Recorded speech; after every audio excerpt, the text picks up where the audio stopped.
其实讲到了正能量，大家也说了，现在世界真的是在变化。但你来看到的是呢，当年美中建交的时候，我们那个时候的想法是什么？那个时候的印象就是美国其实是对全世界开放的，那中国呢，相对的它就是一个封闭的地方。但是现在是什么？好像等豆病呢？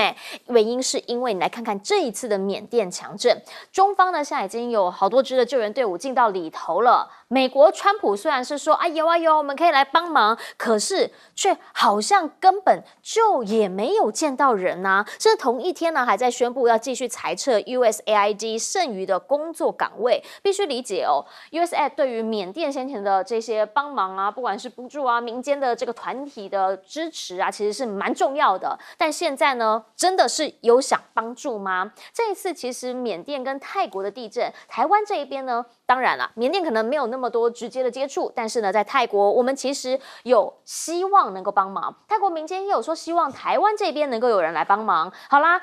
我们人前到了前线去采访，结果呢3次的询问泰国副总理，他是怎么说的？他是说我们已经收到很多来自国际盟友的协助，就是没有正面的回应。大家就在想说，所以现在的世界到底是什么样的状态呢？原因是因为啦，美洲现在就是 G2 对抗，川普除了呢在明天要宣布关税之外，现在还抛出了一个让大家比较说，哎呦。真的啊，他说，我不排除再当第3任期，不是开玩笑的哦。用什么样的方式，他没有说明。但是呢，他说我的支持度很高啊，我支持度我高达70%啊，没有人像我这么受欢迎。现在呢，要加税，有可能玩大一点的，要让美国经济脱胎换骨，开征关税只是一个开端而已。很多汽车业讲说啊，你现在已经大幅涨价啊，让我们很难生存得下去。川普的回应是，你就让它去涨啊，没有关系，因为会让大家开始买美国制造的汽车，也会让所有的这些汽车产业回流。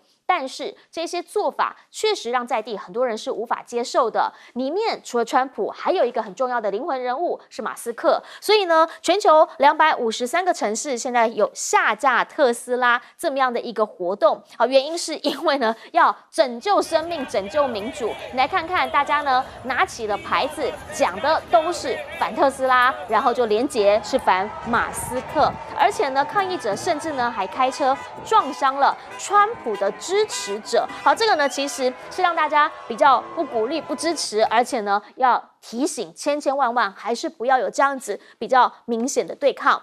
雅虎民调就讲了，67%的人，他们美国人哦是拒绝开特斯拉，55%的人对马斯克有负面的看法。你就给大家理解，川普的民调说他很高，但是呢，真的是所有的人都跟他想的一样吗？又或者，其实现在看到了阿里的高层也去访了特斯拉，传出啦说他们其实呢要开始作为这个全自动驾驶系统要做相关的一些合作，还有讨论。而且呢，他们还说特斯拉现在跟他们的里面的这一些本土企业有普遍的在接触。那当然啦。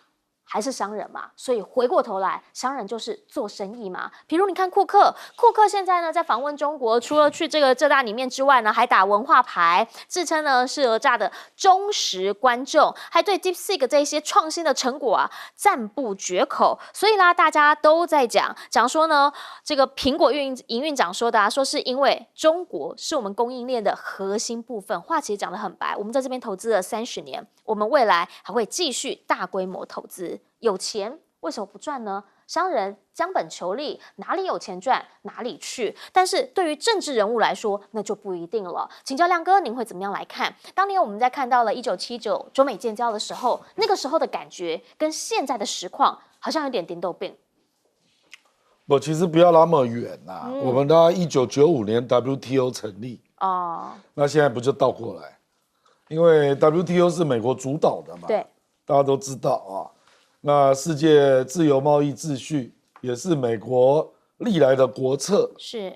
结果你现在看到习近平接见跨国企业代表，说中国大陆会越来越开放，对，然后中国大陆支持目前 WTO 还有所有的多边体制，那美国完全相反美国现在这个关税才刚开始事实上还没到啊，4月2号才开始，对，明天，而且这还是第一波。那川普昨天又在放话了，说这个第一波之后，如果大家不就范，那他就再加码，是没完没了啊。所以为什么今天台湾的股票会？我坦白讲，我是认为跌得有点莫名其妙了。美国跌910点，你台湾凭什么要跌到900点呢？因为美国那个指数高啊，对不对？所以我觉得就是不确定了。不确定。那台湾当然有很多人可能融资被杀到了，所以只好出货这样那我觉得这个就是一个很大的麻烦，就是美国市场现在已经有60%的经济专家，认为今年衰退的可能性有存在。对，我大概1个月前看只有30%，现在60%，所以就是有点自我实现的预言呐。就是我坦白讲，我不认为川普知道他这个东西到底要搞多大，比如说关税到底要到哪里为止啊？比如说美国的平均税率关税本来是3.3%。这世界最低的啦，那现在接近8%，那如果把它未来要课的那些关税全部都实现，那美国的关税会变成18%，这是90年来最高的一次，是，这简直已经匪夷所思了。我们台湾平均关税才6.5%，中国大陆7.5%，美国现在已经8%了，这川普才上来还不到100天，就把美国整个颠覆过来了而且如果他没有得逞，他恐怕还会加别的，比如说现在有人就在忧虑了，说海湖山庄协议搞不好是下一波，就是美元啊，他搞不好再来搞汇率战啊，那我跟你讲，这个的可怕程度超过贸易战，对，影响更大，影响更大。对，所以就是没有人知道他要干什么，所以就觉得蛮可怕的啦。也智商会蛮严重的。不就是无法预期嘛？所以你看那个鲍威尔，他就不敢降息嘛，因为他就觉得会通膨啊，对不对？而且美国事实上 CPI 已经增加到2.8了这也是事实啊。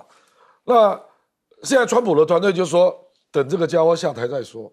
他就是鲍威尔啦，说等他下台，他们就要再玩一波，搞不好是利率的东西了，就要找一个听他话的联准会主席了。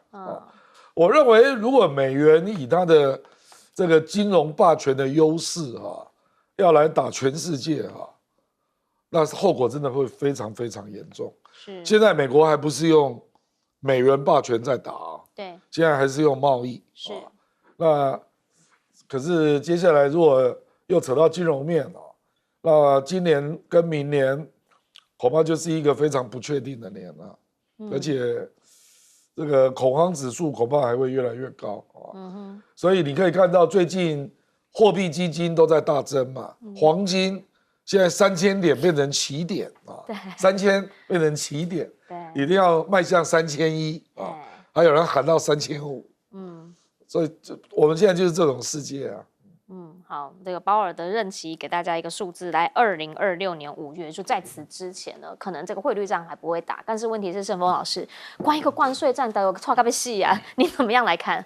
我觉得，就是说天下下良药佳人，你是没有办法控制的，没办法。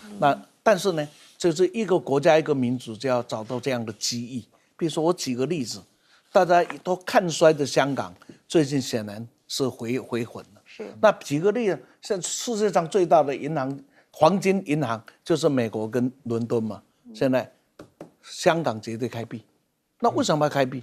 因为整个未来的混荡里面，当货币战争产生了以后，整个的黄金要储存哪里？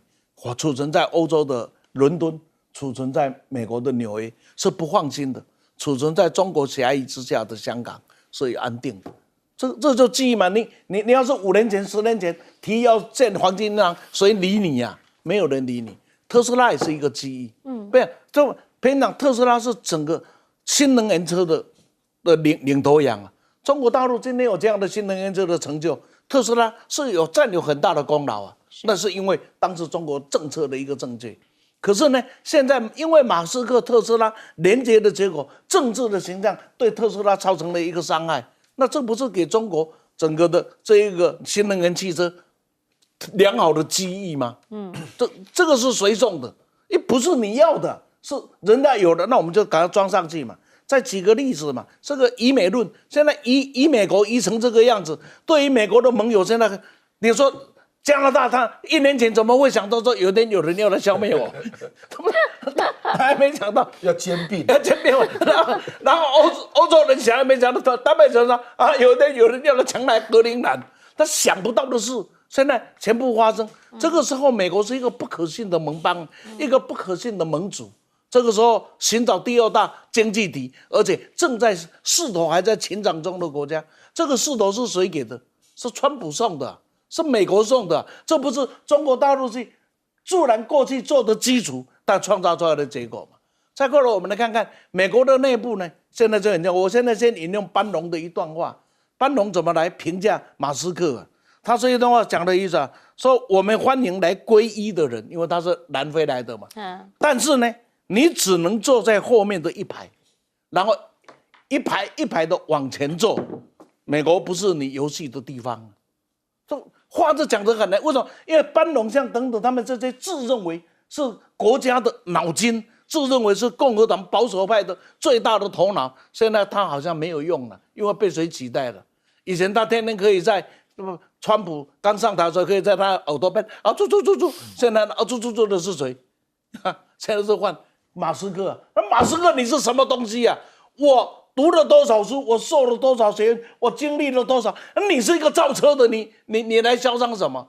这种充满了鄙视的话，是今天美国的危机。这个危机，马斯克有没有感受到？马斯克有心想改变美国，没有问题，他也有改变美国的能力。可是很抱歉，他没有改变美国的实力。能力必须加实力啊，那个能力才有意义啊。他没有那个实力，为什么没有？因为成功的企业家有时候都会有点碰轰，因为在他的企业界他是国王，他可以随心所欲啊。是的，你可以把你的员工干掉80%，就这样推特干掉的有没有？然后也是80%再重聘。可是因为那是跟你利益相关，是你给利益的人。可是国家的机构不一样啊，是国家给的利益是利益团体养的利益啊，不是你给的，你说砍就砍。他不是你公司的员工啊。就以这样小小的例子就可以来知道，美国内部是麻烦，尤其他用的这一些有一个特点，忠诚是最重要的，听我的话才是重点，是我恩赐给你这个位置的。讲难听点，像华兹也好了，像这个国防部长啊，他凭什么能坐上那个位置啊？是我给的。这种我给的这是很特殊的这种恩赐体制啊，在那呢，然后一群同温层。所以这样子的美国会搞成什么，我们真的不知道，拭目以待。但是这是创造整个的中华民族最好的成长机遇的好时间。请教大钟老师。今年是2025年哈，就是2战结束到现在80周年哈，联合国成立80周年，那代表说哈，美国这个世界霸主地位也维持80年哈。但我们回顾一下，它为什么能够保持这样的位置？大概一方面是靠船坚炮利。有美元，有全世界最大的军力。那第二方面呢，是一种比较看不到的一些制度了，比如说现在我们所看到的很多国际机制组织是美国创建的，而且是美国所维持的。那第三个是它有一些引领这世界的这个价值啊，我们叫做自由主义的国际秩序啊，自由的市场、开放的贸易。但是从川普1.0到现在川普2.0，很多东西有了很重大的一个变化。那这个变化的这个原点其实是在美国的内部啊，所以我们仔细听一下。过去4年，我们常听到拜登政府会说基于规则的国际秩序是，而且他常常拿这句话去攻击北京，攻击中国大陆在全世界的一些作为。但现在呢，川普政府应该到目前为止，我没有听到这句话。为什么啊？因为美国自己的想法有了重大的改变，他认为说要矫正所有对美国不公不义的现象。所以在这样的状况之下，刚刚有提到这个关税战、贸易战，我觉得川普应该是有个很模糊的一个大的一个方向，但是呢，至于实际的细节跟策略，我觉得到目前为止有点且战且走，他随时在修正，反反复复，停停起起，所以未来会怎么走，影响会多深不知道。那第4个就是这2天的新闻，然后川普终于讲出这一句，让大家本来就很关切的他的第3任期。对，因为过去大家会有一个这样的想法，那我们之前还讨论说，川普现在这4年到了2026年期中选举，他可能会跛脚，是，但他现在他说他不是开玩笑，对，正在认真思考寻求第3任期的可能性，而且他说选民很支持他，而且他说做得到，他说他做得到，但是从宪法上，这大家很糊，因为从这个美国宪法第22修正案是死死的谁在要修，对这个任期是你不管有没有连续啦，就是2任8年，那你要改变它，你要走修宪的程序，但修宪的难度跟门槛是何其之高，就2个发动的手段，一个是参众两院2/3的国会议员，第二个是2/3的州来出动。到目前为止，修宪案都是走这个国会的程序，而且发动之后要3/4的州议会通过，对，这门槛是非常非常难，非常非常高，所以大家现在其实非常好奇，那川普现在他所打的主意到底是什么？他用什么样的办法去落实他的一些政策？但是根据过去经验，川普说的东西，大家不要把它当玩笑话。我觉得他是认真思考各式各样的可能性，所以都有待我们后续做观察了。台语一句话叫“熊康熊胖”啊，不知道哪里是那个康跟那个他胖有没有？搞不好想学普京跟门德维杰夫那个模式哦，往来我可以哦，就是Jellyfish 选上啊，那实质上他是老大啊。往来往去哎，来，到底是怎么样呢？来，不过呢，美国现在呢，确实是越来越多，让我们觉得，怎么会这样？以前好像不会这样。来，悬大赏1500万美元，现在不告诉大家吗？要抓一个山东名妇叫刘宝霞嘛？那理由是什么？这个悬的金额这么样的高，那大家那个时候就很认真看，就看不太懂嘛，因为理由很奇怪嘛。今天又有了，来这个呢，一样1000万美金，真的都好高额哦！来，四川小伙说呢是头号通缉犯，到底做了什么？这个呢是美方的讲法，说其实呢他瘫痪了很多国家政府啊或军队的重要防火墙，所以呢造成了数十亿美元的损失。只是这一些到底有没有证据？目前好像没有比较明确的证据说他去瘫痪人家防火墙，然后去给他装了恶意的软体。但是呢人是已经有出来的，就是这个人1000万美金。好。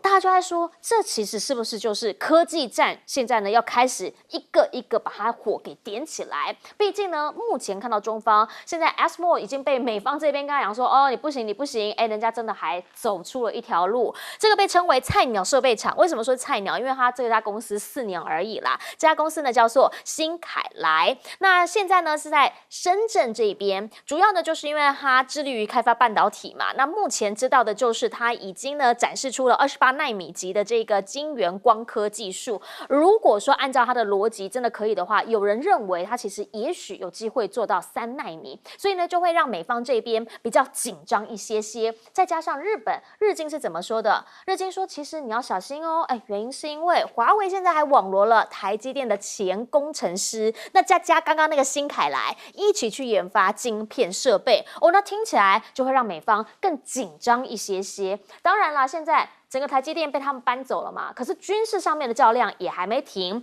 包括了现在看到最新画面，大陆的6代机，他说呢竟然可以空中放油。好，这个呢基本上是在高稳定性下进行的，所以呢就会让大家对于他们这个6代机到目前测试发展的稳定程度会再记下一笔。然后简也看过嘛，它3个发动机3个同时的在全力火力全开，那所以呢表示它的稳定性现在其实是高的。另一个画面呢也让你看到他们内部在军方智能化的程度就是这个画面。这个呢其实是有媒体呢他们进去解放军的智能仓库，发现确实他们现在真的全体自动化了，包括在运输等等都已经变成了货找人，而不是以前的人找货，所以实现了就是全智能化管理这样子的一个系统。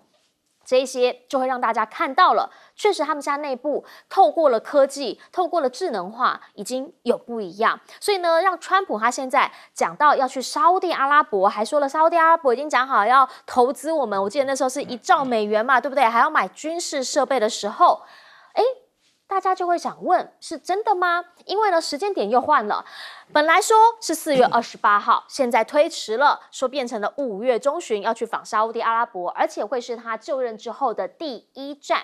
可是，如果真的访买军事设备的话，会买什么？毕竟呢，他们现在讲6代机，川普讲的很棒很棒的 F-47，现在还没有看到嘛。那可是呢，沙特阿拉伯先买了歼351，而且呢，传出也要买我们刚刚所讲的6代机。那到底这个他们会买些什么样的东西？又或者是说呢，他什么时候会实际的去访问沙特阿拉伯呢？大家就会想知道。所以想要请教一下亮哥，您会怎么样来看？美方现在当然啦，就是千万的悬赏，那也会让大家讲说，哎呦，这些理由您买不买单？我这个人可能不是一个人啊，他应该是有个技术团队啦，因为有相当复杂的操作啦，那当然是真的嘛，不然美国干嘛要去公布？就是说这跟这个上次大陆公布我们这边的资通军的不一样啊，这个是真的，他认为他介入他的网络，那可以在他的网络里面做一些操作，那美国当然大吃一惊啊。其实这种作为以前俄罗斯也发生过啊，是我记得好像在2年前吧。美国不是有很多那个人员，因为都是用网络操作，结果发现都被俄罗斯害进来啊。那个时候很多媒体也报是大新闻啊，所以现在只是焦点一下俄罗斯，一下中国大陆这样啊。这表示美国的治安也不怎么样嘛，你才会被害嘛，当然是这样嘛。那阿斯麦尔这个新凯莱这家公司这家公司太神秘了啦，因为以前他的资料都是做晶片设备的检测，是，而且我现在竟然变成制造，对，这个差很远从设备检测变成制造商，可是不知道，因为我认为，我甚至怀疑有部分是华为做的啦，可是他不能讲，反正这个就是一个谜团呐，就是因为华为现在大概是代表中国大陆要攻坚的公司嘛，那很多搞不好是他自己做的，因为这家公司的领域实在太多了那总之啊，就是对 EUV 的部分，这个我们讲极紫外光啊，目前这种新闻也开始出现是。那这个至少我听了很多台湾的专家，他们都难以想象说 DUV。一般估计也要有2年左右才出得来，怎么现在就在 EUV 了而且看起来好像也不会拖太久，大概3、4年就会出来那阿斯麦尔不是不用混的所以阿斯麦尔最近很急嘛，因为阿斯麦尔去年在中国的销售量竟然高达41%，因为他财报刚公布结果在北京那个维修中心就扩大了。那美国当然关心那阿斯麦尔就说以后他不再公布销售量，不让你关心。不，我觉得他怕了，他也怕，这个生意万一中国做出来，他就没生意可做了，不是吗？现在赶快抢市场，就是这个味道。其实我跟你讲，黄仁勋也是，黄仁勋本来在中国大陆要卖 H20嘛，那就突然传出华为做出了910C 升腾晶片，那两边比较各有优劣了，可是突然之间大陆就出了一个是类似给协会的公文说大家尽量不要买 H20，这个是13亿美元的生意耶。其实讲到底都是生意啦。那政府当然有政府的立场，但是民间有民间的立场啊，让马谁爱探级，马谁爱发薪水，对吧？我们等等回来继续来说。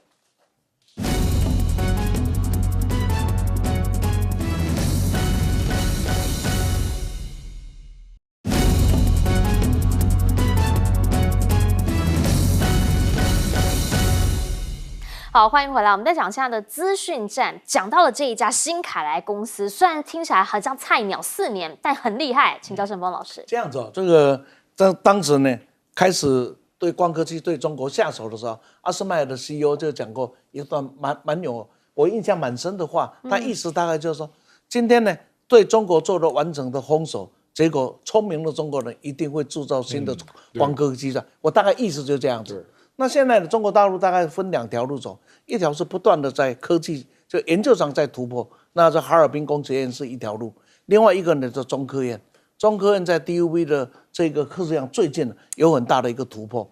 那它这个最大的突破就在哪里呢？就是说我们的 DUV 里面呢，最重要的是光源、光学跟工作台嘛。但是光源是最重要，它完全发展一套跟现在 SMI 不一样的所谓的固体光源。那这个部分呢，就完全摆脱了你要找它的专利找它的什么麻烦找不到，完全来做一个新的，这是研究的部分。那新的这个制造的部分呢，就是刚才谈到的新凯里。新凯里是整个的深圳市政府投资的一个国营事业啊，人家叫这个主权基金我把它笑作叫事前基金哦，而且那个厂区之大，而且还在继续的建设中。这个厂呢，它现在确实已经可以生产28奈米的光刻机。那这个厂当时它在生产的时候从哪里来？它必须要有人，因为没有人愿意，没有听过你这一家公司的名字嘛，所以就挂着华为，不是挂着华为真正的提供的上千的人力是工程师参与了他的工作，所以当时在外面这个招募人才都讲着华为新凯里。那现在他在做他的人员的替换中，他将来会是光刻机的生产单位很重要的一个单位。其实不只是光刻机，只要你到深圳的有关的，在深圳的这个半导体展览会场，你去看就知道，它是对应的。它是没有生这个，那我大陆就有这个厂；它生这我就生这个对应的一个厂呢，是非常的清晰的。所以呢，这一个呢，美国去花了1500万这个美金去生产，这是一个什么事呢？简单的花1分钟跟各位讲一下，它是这样子。美国人说他20年来设了一个假账户。这个假账户呢，就不断的在收购所有的产品，然后呢卖给了伊朗。那结果这个人是一个英文也不会说的山东的大妈，所以现在呢，网络给他一个名字：中东乱不乱，就看保侠贼说了算。哦，原来是这样。那我们等等进广告，等等回来要请大钟老师来帮我们总结。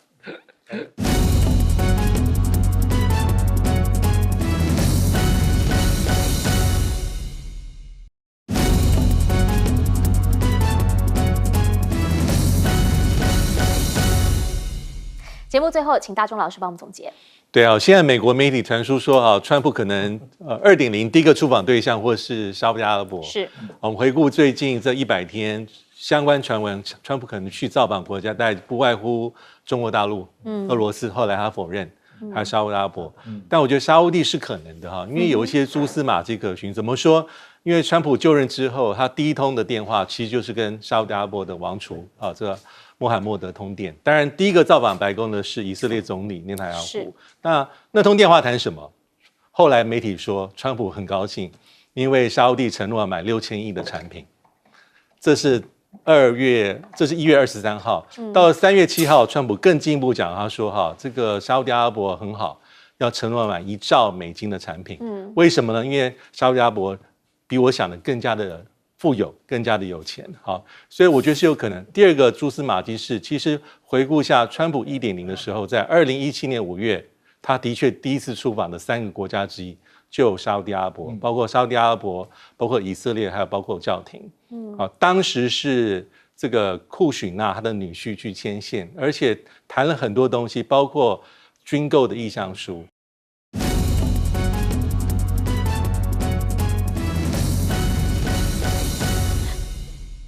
大家好，我是燕莹，欢迎来到新闻大白话。接下来这1小时国内外大小事，要用您听得懂的话说给您听。现在介绍这1小时来宾，首先要介绍是耶鲁政学博士郭建亮，大家平安，以及前立委李顺峰。主持人好，大家好。还有淡大战略所教授李大中老师。主持人好，大家平安。好，首先带你来看到的是，当事人在现场，然后原因是因为呢，有人在网络上面问到了伟汉哥，说这个郭正亮的两岸谈判是什么？有，五五共，还丢。他说呢，应该是主张被统啊，结果呢，大家就讲说，因为他那个时候的回应是什么？是说呢，他应该是主张合统被统当特区的那种，但是呢，现在回过头来，他已经有澄清了。他说呢，那个时候他觉得这样子深感不妥啦，不能随意的回应，所以呢，他并不清楚不应该随意的发言，不太清楚亮哥主张的细节是什么。当事人在这边咱们听一讲啦哈啊，但是看他不开心的还有一位叫做柯建铭柯总召啊改公，我忍你很久了。现在呢，主要的原因是什么？是因为呢，其实在蓝营宣讲的时候呢，比如说很多人都有提到嘛，柯建铭现在是不是想要取代韩国瑜？因为主轴已经变成了罢免蓝委就等于罢免韩国瑜啊，就等于柯建铭会当院长。那赵少康呢，甚至现在也跳出来喊话，当双方已经到了热战的时候，他说了：“小草们啊。”反罢免就是替柯文哲报仇啊！现在大家已经开始是比较一个情绪上面的一些动员的时候呢，蓝军当然也要剑指柯建铭啊，对不对？沈伯洋啊，刘世芳啊，毕竟他们在场子里面讲话也都是讲得很直接啊。来看到的是，除了在自己的真的政令什么宣导啊，他们讲政令宣导啊，其实真的是台下都在戴那个大罢免、大成功的帽子，那你就觉得那是什么场子嘛？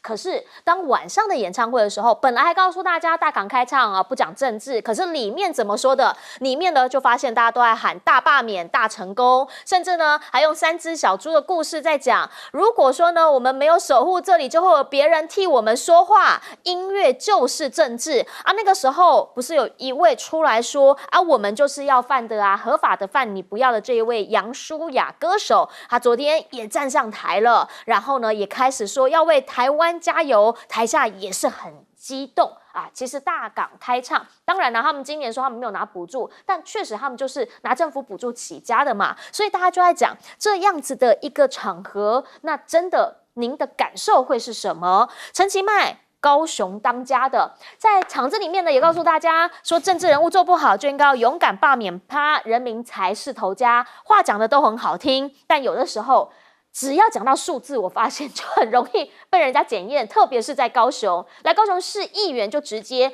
就问市长，请问一下，你们的观光是人次还是人数啊？怎么你的数字看起来都特别漂亮？来看这一下答询。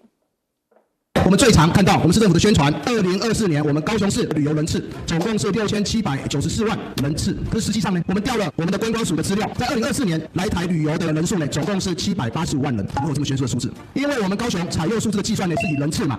什么叫人次？以人次来计算，一个人他来到高雄去了10个景点10次。陈其迈市长，你假厉害！观光局常常在讲的邮轮经济，去年我们的邮轮旅游的人次7517，基隆是80024，是整整高雄的10倍呢。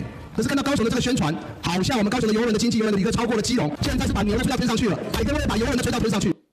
好，是不是把牛吹到天上去了？最主要的原因就是因为呢，现在高雄这个钟义仲议员就质疑说，你们说2024年你们的观光人次是6794万，好，可是我给大家一个数字，他是讲观光人次6794万，听起来很大，对不对？可是京都他们的观光人数是什么？5028万，因为人家算的是人数，你算的是人次。我去到一个景点算1次，我去了10个景点算10次，就是大家质疑的不合理嘛。啊，更不用说啦，在游览，你们很喜欢讲这个游艇经济嘛。可是问题是，明明就远远不及基隆的80024人，你们只有7517人，但是讲的好像很厉害，所以大家就想问。高雄是不是真的特别会做像这样子的一个报告呢？而目前呢，其实我们就讲到在哪讲做生意啊，或者讲做美化这个部分，赖清德呢现在在做少汉光的演习的时候，有人在问是不是照顾自己人的好生意？好，毕竟呢，罗志强曾经踢爆说内政部呢要编列900万来进行民防亲子园游会，然后那个时候还说，建议让黑熊学院去办。那大家就想问啊，现在又开始在讲了。主张社会韧性，甚至呢要开始叫来讨论一下实质战争的时候预算编列，说4月的时候就要开会了，这一些让大家不禁想问，到底抗中是不是真的是一门好生意呢？回过头请教一下亮哥，您会怎么样来看？这个您当事人啊，您来讲一讲，因为呢，我汉哥现在已经先有出来跟您 say 一下，说深觉不妥啦，所以不应该随意发言。有赖给我了，哦，有亲自赖了，是吧？有。不然我的立场一直都很清楚嘛，我说要留给和平统一一个空间，不然你如果都做绝了，那中国大陆如果认为和平统一没有空间，那它就武统了嘛，就反分裂国家法就启动了嘛，所以我立场一直都是这样啊。然后我另外还有一个观点是认为时间对台湾不利，是。那你就因为领土主权的问题就是军事问题嘛，所以你如果让时间这样耗下去，那你的军力你怎么有办法对抗中国大陆呢？所以当然要让两岸预留一个有和平统一谈判的空间，然后你要积极跟对方维持政治对话嘛。我的立场就是这样啊。那其实黄伟汉也没有讲的那么绝啦，他就说这个问题分析起来呢，有合统有被统啊，大概有2种，诗有2种啊，媒体标题就给他写被统啊。所以他是跟你讲说是媒体标题的关系，他不是这样讲，所以他就觉得不好意思啊。那柯建铭，我今天也回应了柯建铭，我说稀有国宝要珍重嘛，其实这个东西就这样了，这个。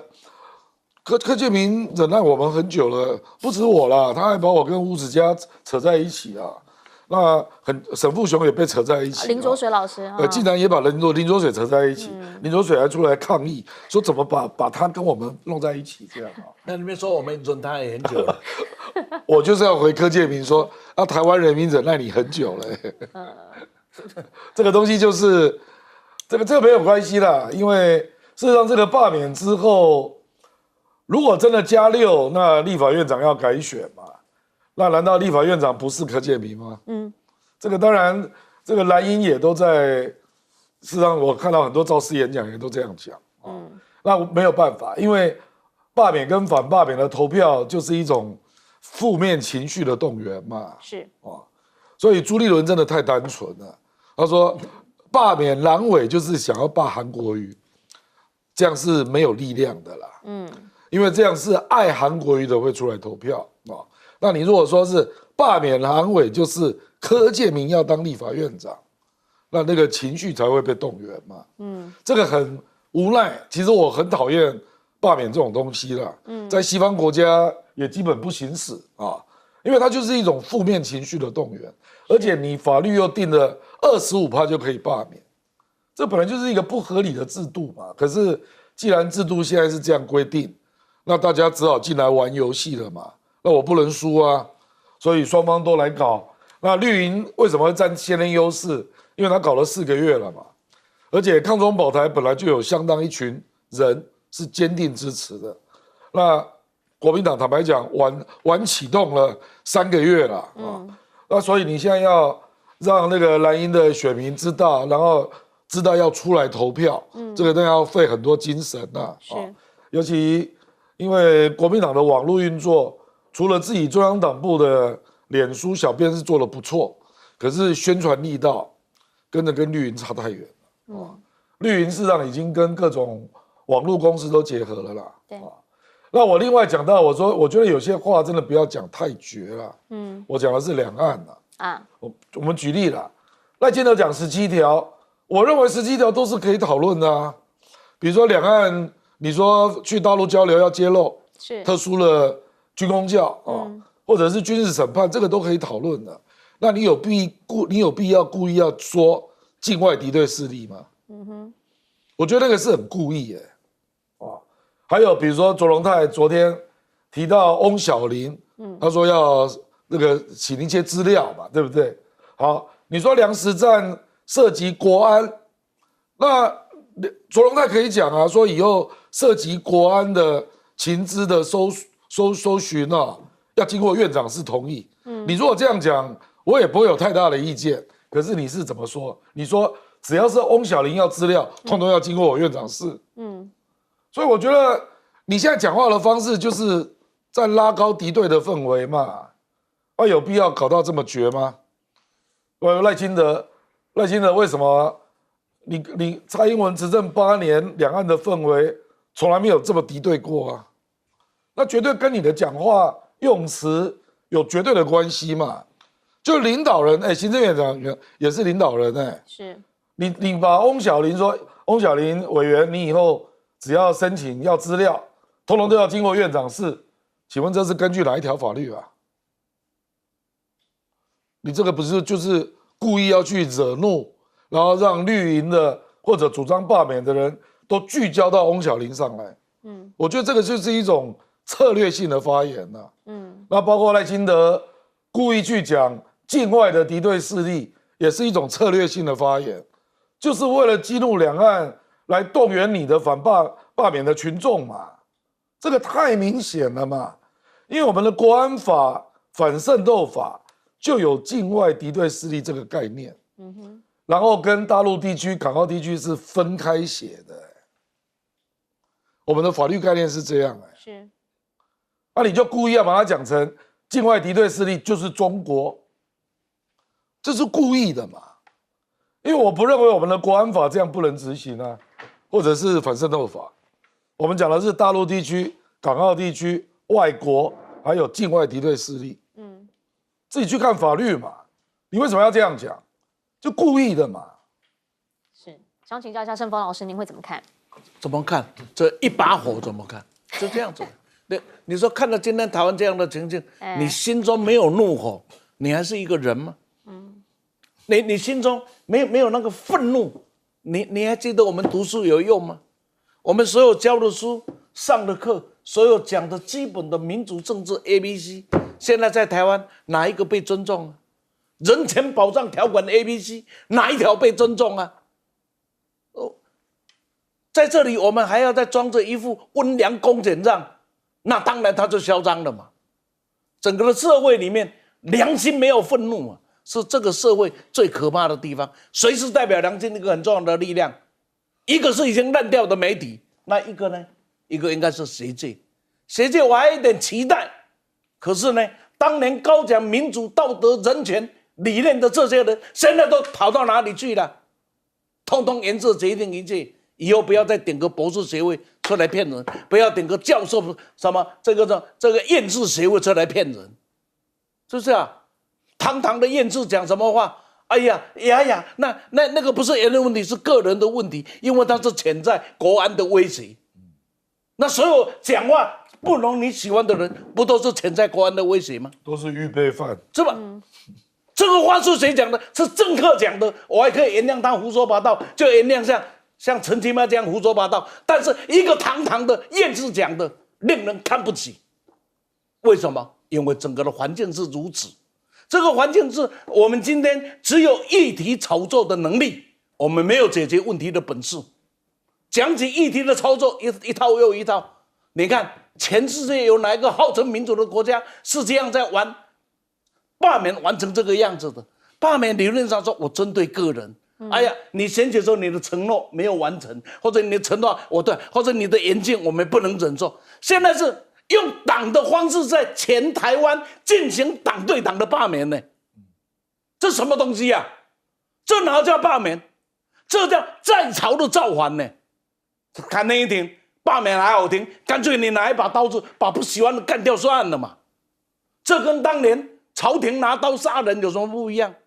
跟集权者抓人有什么不一样？只不过抓人比较简而易见。今天换了一个城市，用群众运动，然后搞罢免。台湾真的要回到文革吗？我们今天就在干了文革的事，然后所有的奇言怪都出现，罢免有理，造反无罪。这一套可以放在很多地方，政客可以怎么样子？说谎有理，那么呢，造谣无罪。今天台湾为了罢免造了多少谣？整个的立法院，所有跟民党意见不一样的人，都是接受北京的指挥。什么时候60%在立法院占多数的蓝白立委是变成中共的同路人？那民党你不要混了嘛？你还混什么？既然60%都是同路人，你还混什么？那干脆北京来统治算了嘛。长他人志气，灭自己为翁，到这种程度还自以为是，然后把台湾玩成这个样子，你想一想，有理吗？好，今天所有跟你不同意呢，全部都抹红。你抹红的道理，真的他是红，你抓嘛？不是抓，法律摆一边，然后用什么？用政治力量来做清算。那对于呢小民，就用法律出来。把你驱逐出境，所有的法律有讨论吗？所有的天天把人情挂在嘴上的什么民团社团都哪里去了？本来想一个一个帮他们点名啊，那平常不都做法相庄严吗？怎么看到国民被欺负的时候，你们一句鬼话都不说了，是吧？阿亮刚才所碰到的黄委员的问题，大家都讲得太客气了。我就讲明一句话：台湾有主张台独的自由，没有讨论统一的空间。所以说统一是不能讨论的，至少你面统论统嘛，行与不行拿出来溜一溜给大家看嘛。但是统一可以讨论吗？还讲得很客气的，哎呀，我们留下一个和平讨论的空间，谁给你留啊？没有机会留的，顺我昌逆我亡。现在呢，过去说毛泽东发动群众运动搞革命，今天整个的大罢免就在台湾搞群众运动的革命。各位啊，到了最后不是谁输谁赢啊，是台湾整个输啊。我们正在进行一件台湾全输的活动。请教大钟老师。对，刚才有一个议题是这个台湾的观光的数字哈。那我自己的体会是说哈，数字还是会说话啦，就是还是要回归到比较平实，对不对？因为我们也知道，其实去年一整年台湾整体的观光人次是870万，比2023年看起来780万是增加没错，650万，但是这距离政府数字1000万人次是人次差了非常非常远。那为什么是1000万人次呢？历史上我们有没有外国各地来的观光人次达到1000万人？有啊，有。2015到2019啊，2015年是第一次啊，1000万人次。2019年是史上最高，在1180万人次。那我们可以说好，没错，2020、2021、2022是疫情，可是疫情到现在2年多，那为什么我们现在的人次差这么多？因为大家不要忘记，在上一次总统大选啊，赖清德总统以总统候选人身份，他所讲我们是观光立国，这是他一个很重要的政见。我还特别把它找了一下，他怎么说？这是无烟囱的这个产业，没错。要让所有各地的人都能够先看到台湾，体验台湾，然后呢，分享台湾，然后还有6大政见，其中一项是什么？要向陆客招手，向陆客招手，而且要保证所有到台湾的大陆观光客都能够有安全，而且很有尊严，这是油言在耳的。但是现在呢，1000万人次，我觉得基本上非常困难。我们看这个排名前3名我们非常熟知，不陌生。第1名香港，去年来说130万人次，然后是韩国，然后是先是日本对不起，日本、韩国，然后香港，大家都是100万人次。光这3个地方就占了我们这个780万的观光人次在40%。那之后的第4名，美国到后来中国大陆，大概都只有30-40万人次。所以这里面差最多是什么？我觉得还是两岸，主要是两岸的气氛真的是很糟糕。最后一句话就是，因为刚才有讲境外敌对势力了，那我的感觉是，其实现在整个的政治氛围是境内敌对势力。就是完全没有那种我们所感受到的，应该要把国家凝聚起来，社会团结起来，这样祥和的力量是完全看不到，所以大家还是都蛮失望的。好，我们讲台湾最美的风景是人，但现在的人之间这个力量之间是不是没有那么大正能量呢？